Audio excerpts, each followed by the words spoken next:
We've seen a lot of quarterbacks get rehabbed in their careers, but we've never seen one get rehabbed in New York City with the Jets. And that's exactly what Justin Fields is hoping to do. We're going to tell you the good and the bad of it here in just a second on Locked On NFL. The barbershop is open and Tony Wiggins has a chair for you. He's ready with some real NFL talk. The local experts of Locked On bring their expertise, and Wiggy is ready with his clippers and shears. Sit down and enjoy. The new Locked On NFL starts now. Locked On Podcast Network. Your team every day. What is happening, man? It is time for Locked On NFL in the afternoon here. I'm Tony Wiggins, the host of the Locked On NFL podcast, along with my normal guest host on Tuesday, that is Kevin Ostraca from Locked On Ravens. And we're going to give you some good all around the league NFL coverage today. Talk about quarterbacks in big cities, talking about other teams that are doing good in big cities, and then talking about the good and the bad in the NFL. We're going to do all of that here as we always do on Locked On NFL, which is a podcast that you can find wherever you get your podcast. Make sure you tap in, whether you watch or listen. We will be there. And today's show is brought to you by FanDuel. That's right. Right now, new customers get $200 in bonus bets when your first $5 bet wins. Hello to the everydayers. Hello to the newcomers. Give you a reason to stick around because Ostraca and I are about to talk about this. The good and the bad reports from OTAs begin. We're going to talk about the good, which is the Chiefs, and the bad, which is the Saints. Hello, Ross Jackson. Good morning. How are you doing? All right. LA has two teams, like a lot of metropolitan areas have two teams, but they got two really good teams. So we'll talk about both Los Angeles teams and the prospects for this year of having success. We're going to start, though, talking about two bad teams that are in the same city in the same geographical area, and mainly one person in particular, and that is Justin Fields, who has a chance to pull a Sam Darnold, to pull a Baker Mayfield, to pull kind of a Jared Goff and rehab his career. New York is just a tough place to see it. Kevin Ostraca, what's the chances he's going to be able to do that with the Jets? It's not impossible. And that's not a knock on Justin Fields, by the way. It's more so the situation that he's in. Look, I'm a big Aaron Glenn guy. I like Aaron Glenn a lot, and I think that if there is someone to turn this team around, I think he has a very good shot to do so. Yeah. But I mean, you talked about Sam Darnold, and he had to go away from the Jets to have his career resurgence, and so Zach Wilson still ain't done it yet, right? Exactly. So for a guy like Fields, who I honestly think I wish, as a Ravens guy, I'm glad they didn't, but I think they should have given Justin Fields more run last year in Pittsburgh. I think he has a ton of talent. And to me, it's going to be, all right, well, you have Garrett Wilson, you have Breece Hall, you have some talent in that room. Right. Can you maximize it? And so the questions with Pittsburgh's offense last season, it was around the quarterback position. Mm-hmm. You had George Pickens there, but who else was in that wide receiver room, right? You didn't have the running back that you did there in Breece Hall in Pittsburgh. It was Najee Harris and Jalen Warren, right? You draft Mason Taylor, who hopefully will be a big option for you as a rookie. So I don't think it's impossible way that he can do it.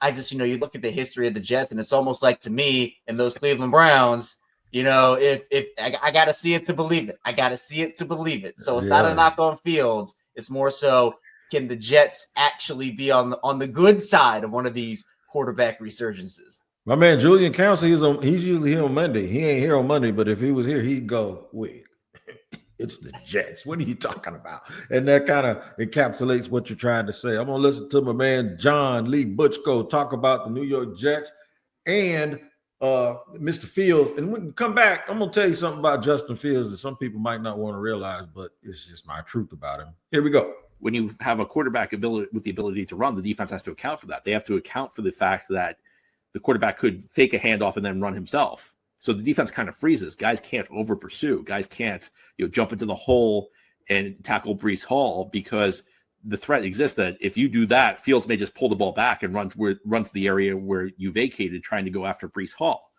But a lot of this falls to the Jets coaching staff. And I talked about this a little bit yesterday, the new offensive coordinator, Tanner Engstrand. I would have to imagine that the Jets consulted Engstrand before they went out and made such an aggressive play for Fields. And I'd have to imagine Engstrand sold a vision that there were things he could work on with Fields. Now, Now, here's what I like about this situation. Both Ingstrand and Aaron Glenn coached against Justin Fields for a couple of years when Justin Fields was still in Chicago.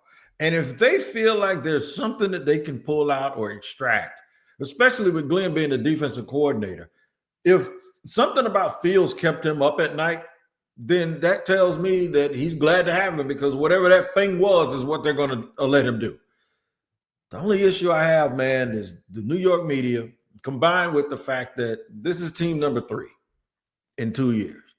As much as teams want quarterbacks to succeed, they don't just let them walk out of the door for nothing.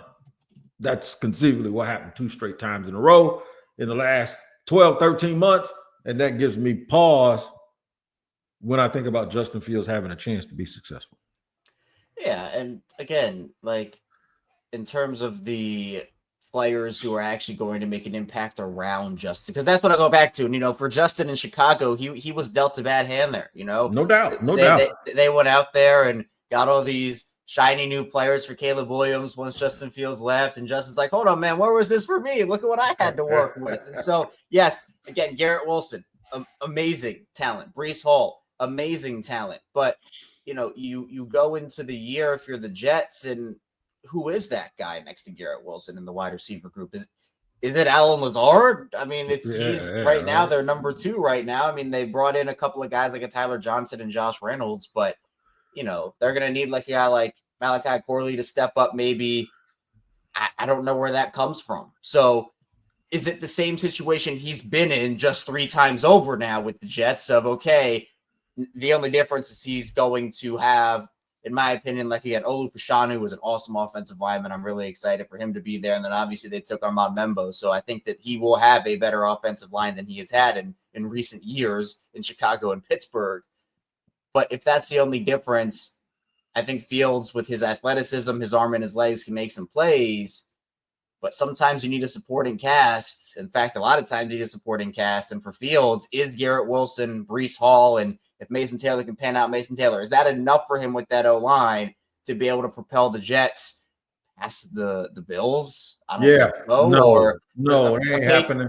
Patriots team that a lot of people like this year. Yeah. You know, like, it's going to get tough. Yeah. It's a big conversation because that East Division is intriguing. You know, Buffalo is going to win the division. I don't think anybody questions that. But, you know, those next 3 teams, I think there's a lot of interpretation as to what could go on there.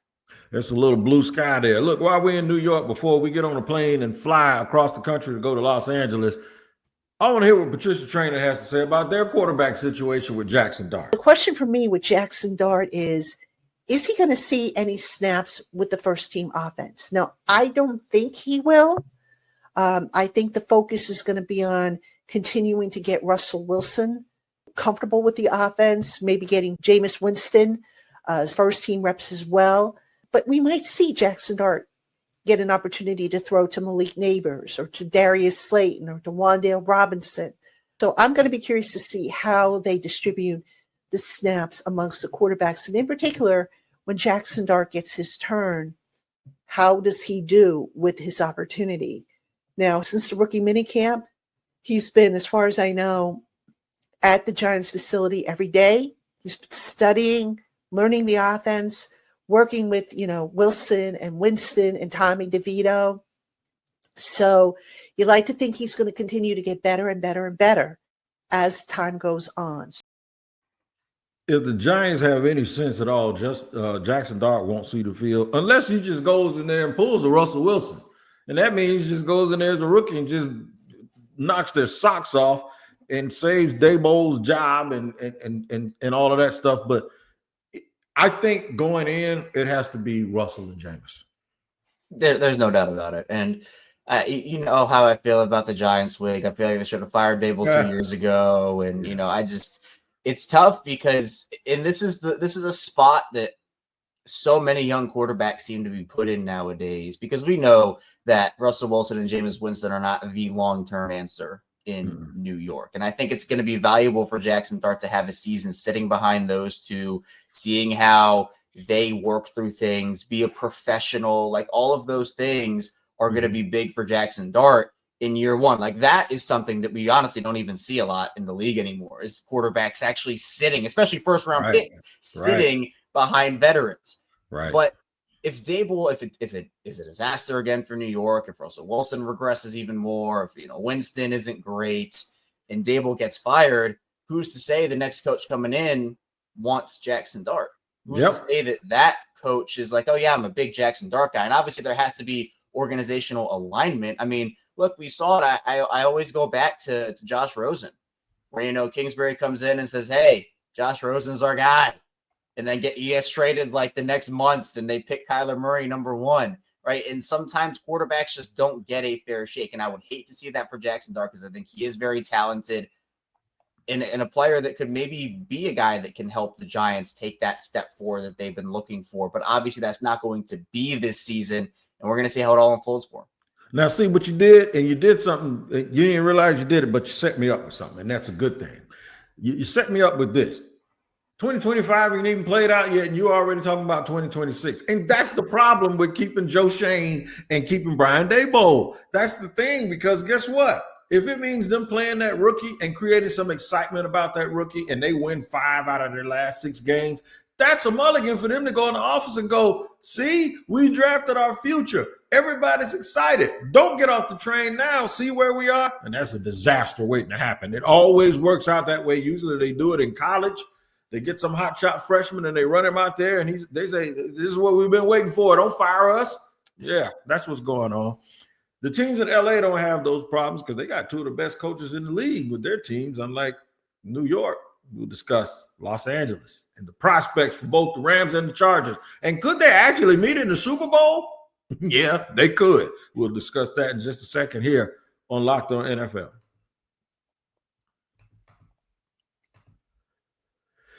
Today's show is sponsored and brought to you by FanDuel. The NBA playoffs are in full swing, and every night delivers highlight-worthy performances. SGA, man, last night. Major momentum shifts and can't miss moments. Whether it's a game-winning shot or a breakout player, there's never been better time to get in on the action. FanDuel makes it easy to stay in the game before tip-off and live. With player props, performance trends, and same-game parlays, fans have more ways than ever to play smart and win big. I'm going to tell you right now, man, what would it look like to combine live props and mid-game based on how the action actually unfolds? In-game action, that's the key. All right, if you're new to FanDuel, it's the perfect time to sign up. Head to FanDuel.com and place your first $5 bet. If it wins, you'll get $200 in bonus bets. Make every moment more with FanDuel, the official sports betting partner of the NBA. Here with Kevin Ostraca, running it down on Locked On NFL like we always do about this time. All right, it's time to shift to Los Angeles. I had to Google and find out where's the Super Bowl in 2026. It's in Santa Clara, which is basically San Francisco. So while it's not a bus ride, it's a very short plane ride for 2 teams in Southern California, in the Rams and the Chargers. And they both have a very, very good outlook. I want to hear from Locked On Rams first about the team that almost beat Philadelphia last year. And let's just see what they have in store. Even though this is a win-now team, 2 of their 3 best players are young with their primes ahead of them. And that is very encouraging for me to know that if you're a Rams team, you can still go for a Super Bowl now, and you can still compete for a title now, but you still have your foundation for the future. So that's very, very, very exciting to me as a Rams. Sounds like the Rams, sounds like the Philadelphia Eagles. Philadelphia Eagles have young defenders. The Rams have young defenders all over the place. The Philadelphia Eagles have a quarterback that pay a lot of money. The Rams have a quarterback that they've paid a lot of money.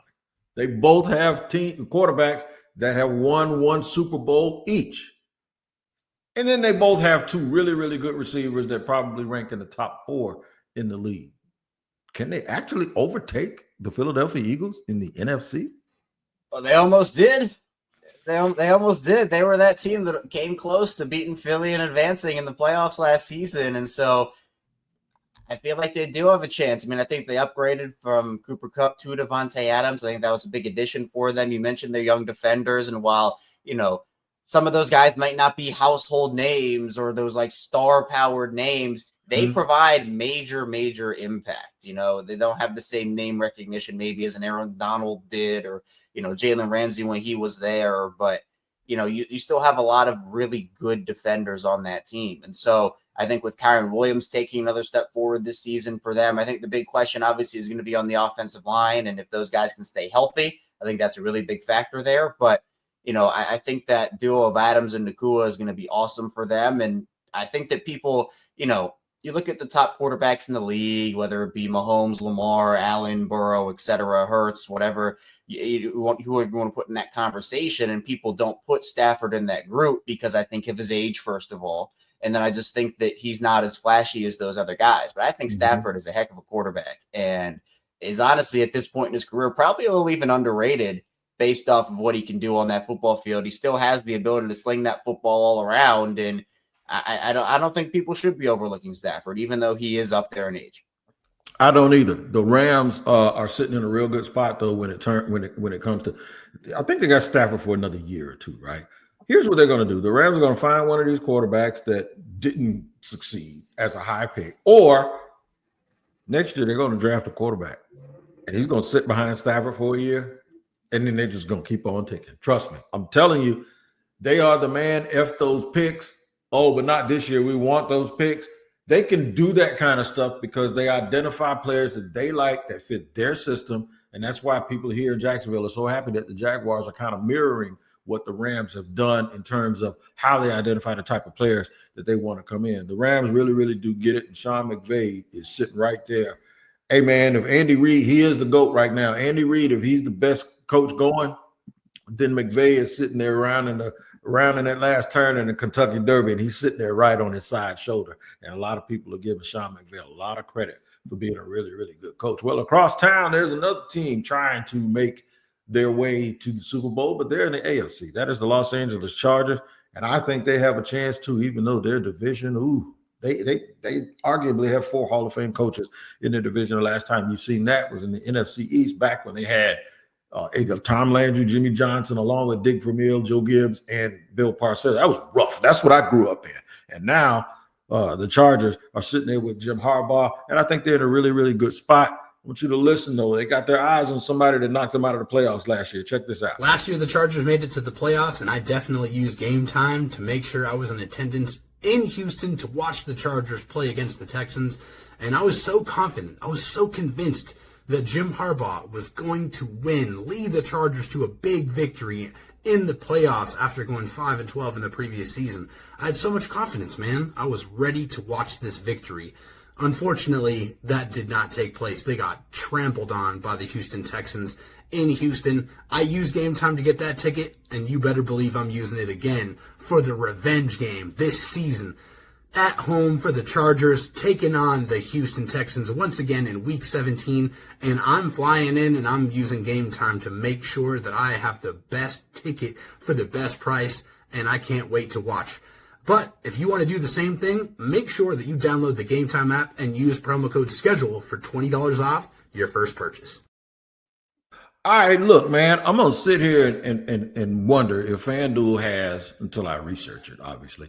Does FanDuel have an option where I can pick who goes to the Super Bowl? What if I took both LA teams? What if I just wanted to lay something down and take both LA teams to make it to the Super Bowl as part of a sort of little parlay? I think that might be the best bet you can make all season when it comes to 2 different teams. I know everybody's going to say, well, I can pick the Ravens. No, don't do that. Don't pick the Ravens and the Eagles. That's too easy. I'm sorry, Kevin. Well, you could maybe do a little DMV bowl with Ravens and Commanders. There you go. Now, you just did something. DMV, we're going to leave New York out of it. DMV, those teams they play right now about 35 miles away from each other.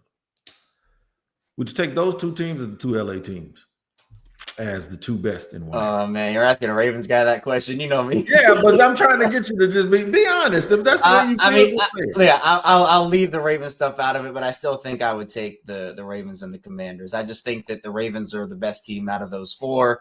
And then I think it's interesting because do you want the young up-and-coming team and the young up-and-coming quarterback in Washington or the veteran team in Los Angeles?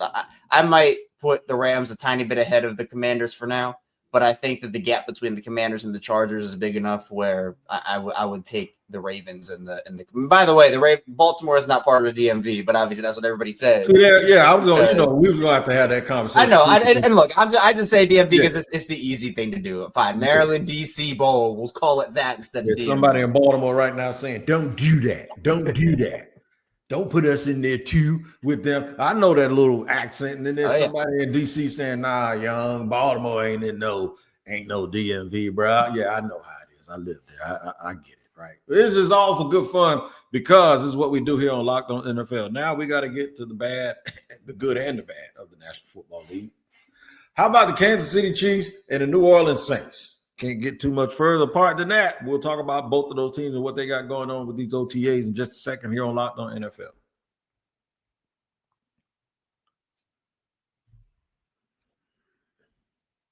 So I found something out, Ostraca, watching Locked On Chat. So they took Josh Simmons.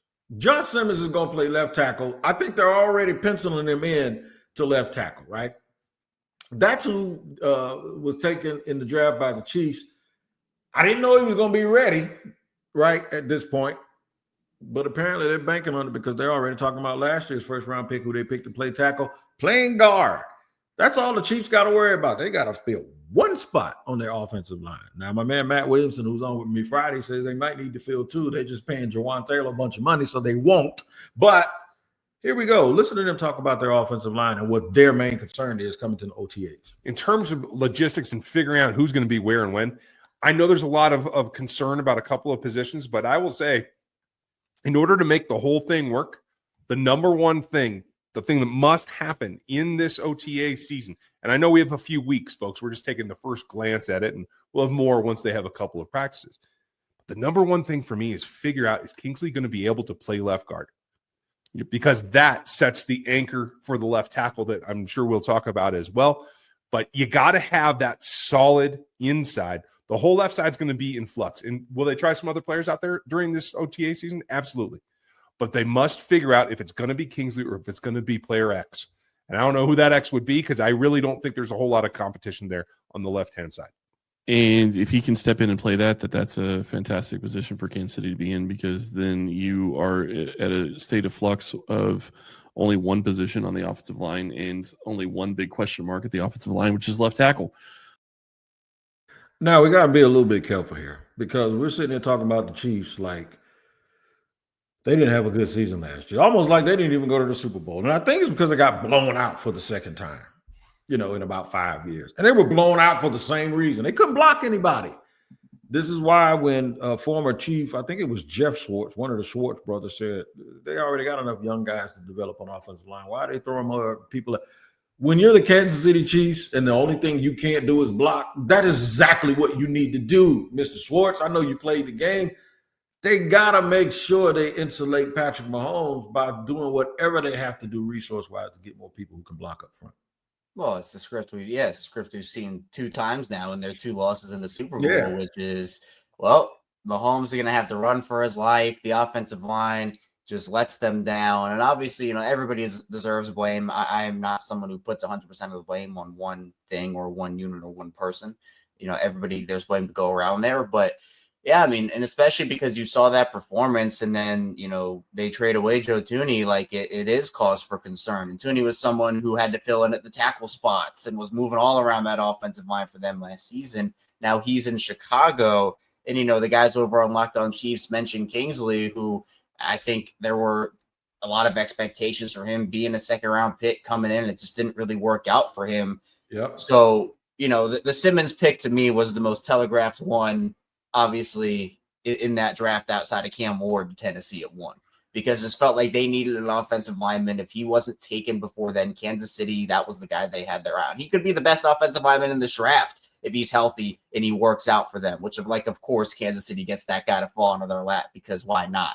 But to me, I think that the big thing, and it's across football, like you can have all the best skill position talent in the world. You can have the best quarterback in the world. But if you can't block for that guy, there's only so much that player can do without blocking. And we saw that in both Super Bowl losses for Kansas City. So that offensive line is going to be the X factor for them this season. I know there's a lot of talk about them falling off. And of course, I'm not going to go that far until I see it. They won a lot of close games, a lot of one-score games last season. Does that luck turn away from them this season? We'll see. But, man, if they don't get that offensive line right, they could fall off. And maybe a team like Buffalo or Baltimore or another one takes their place at the top of the AFC this year. Right. Let me go through something real quick and show you how hard it is to win a championship. And you know this because you cover a team that's won a couple and that has been really, really close. Philly got blown out in the Super Bowl. Everybody knows they lost 40-22, and the game really wasn't that close, right? Everybody talks about Denver's defense. KC beat Denver easily, all right, when they played them.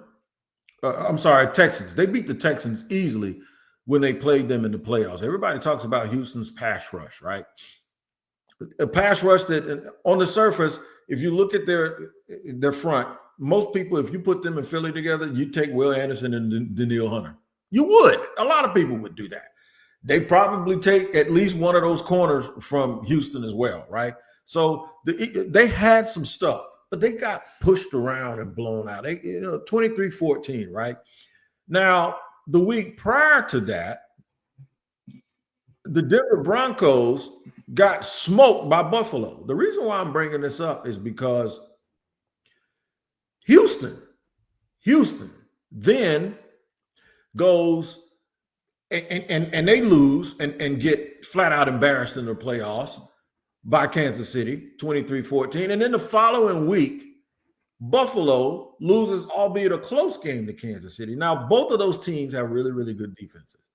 But then to watch what Philadelphia did has to make those teams feel like they got a long way to go because Philly made that thing look easy. And so it shows you how hard it is to win the Super Bowl. If you're Denver, if you're the Texans, and you're the Bills, and people are telling y'all how good you are and how close you are, no. Look at what Philly did to Kansas City. The champion is Philadelphia, not the Chiefs. That's a big, big gap, that last little step, isn't it? Yeah, and you also a big lesson there is just to not waste your opportunity because it doesn't always work like Philly where you lose the Super Bowl, you're able to come back and get that revenge, right? It doesn't always work that way. I mean, look at a team, the most recent example I'd probably say is Cincinnati, where, they made the Super Bowl a couple of years ago and, they lose to Los Angeles and then they really have not come particularly close to getting back there. So if you make the Super Bowl, you get the pieces around your quarterback, you get the defense to do it, and then you blow that game, man, your team's not going to look the same as it did that year. And you might have more injuries next season, which the Bengals have had to go through over the last seasons. And it's just, it never looks the same. So if you get to that point and you say, man, all right, window's wide open. If the Commanders had made it last season and they had lost, right? Everybody says, all right, well, that window's wide open for Jaden Daniels, et cetera, et cetera. It doesn't always work that way. It does not. Can open and shut in an instant. Those doors can open and close in an instant. So you have to take advantage when you get there. So I hear the 49ers, like the 49ers been like pushing the Super Bowl. They've been pressing towards. Yeah. They've been in there a couple of times and keep pressing back. But then there are other times they didn't even make the playoffs over like the last 8-9 years. And it's like, what? And you're like, no, they didn't. So the Rams won a Super Bowl, got rid of Hall of Famers. 2 of them got traded and 1 of them retired. They won a few games. 1 year later, boom, they're right back in the playoffs. It's just some teams know, some teams understand. Philadelphia is another one. They get it. And then you got teams like the Saints where you're just trying to figure out. I wish the organization, it's like the Jaguars, I wish the organization could match the enthusiasm of the fans. Because I think if the organization matched the optimism and the enthusiasm and the fight of the fans, the Jaguars and the Saints might meet in the Super Bowl. Here's my man Ross Jackson talking about the OTAs and the quarterback issues or battle that they may have. New Orleans Saints quarterback Jake Haener dealing with an injury that's going to at least slim down the quarterback competition for a little while. Jake Haener reportedly dealing with an oblique injury, an oblique strain that's going to end up sidelining him throughout OTAs, though he will likely be back for training camp. So it's a strain, it's not a tear, it's not going to require surgery, anything like that. This was reported earlier on Thursday, an injury that happened during Wednesday's OTA practice, one day before we, the media, end up showing up to see where things stand in the quarterback competition, OTAs, and much more on Thursday. So this is going to kind of slim down that competition from being a 3-quarterback competition to where most people assume it already is, which is a 2-quarterback competition between. All right, so here we go. I'm going to talk about the Saints in this light. Too many times teams that have had some success, they keep remnants of that success. But they don't have Sean Payton anymore. But they had Dennis Allen. They were still holding on. I am glad for New Orleans that they got a clean sweep, a fresh start. And as much as I talk crap about them, they've gone. I think purgatory, they're done with that. They're on their way back up now because I do think the way that they're going about their business right now is the proper way to do it. Yeah. I mean, I remember talking to Ross every year about this Saints team. Man, you're negative $bajillion in cap space, and you're still kicking that can down the road. When's it going to end? And they still have work to do in that regard. But it is a new era, and I think honestly the Saints needed this. Man. They needed it. Like, I know that's the consensus. You know, we've talked about it and we hear about it, but I just think the Saints, and I think Ross has said this multiple times, they need to be bad. Like they need to be. And so look, if they strike gold here with one of their guys, that's awesome. You know, you can do it in a year where, you know, you still have the issue for them is like they still have vets that are good. Like, you know, this is not like a young team or anything. It's such a unique position for them because you could say with guys like Kamara and Olave and Demario Davis and all these players, you know, you started to kind of trade away a couple of those pieces. Marshawn Lattimore now in Washington and a couple of them. But, you know, do they trade Olave next? I think that's kind of the moves you have to make. Just revamp your youth. I thought Kelvin Banks was an awesome pick. You know, if Tyler Shuck works out, it works out. If it doesn't, it doesn't. But, you know, to me, the Saints team needs to just, you know, lay low for a couple of years, get their cap situation right, and then boom, they can come back and be that young team that surprises people in a couple of years. Of course they can, because they play in the NFC South. And I say that as if I don't cover a team in the AFC South, right? All right, man, if you want to find out more about the Saints roster, a good place to do it is Locked On NFL Scouting, because Kyle Krabs and Joe Marino will make you smarter as an NFL fan. Go make sure you check that out wherever you get your podcast and make it your second listen. I'm telling you, you will not regret it. Those two guys do as good a job as anyone around that covers the National Football League. All right, man, we appreciate y'all hanging out with us for almost 33 minutes. My man K.O. Kevin Ostraca is going to get back to it with Locked On Ravens. And, of course, I'll be here tomorrow with both Locked On Jaguars and Locked On NFL. You guys take care. Thank you. We appreciate you very much. We'll see you next time.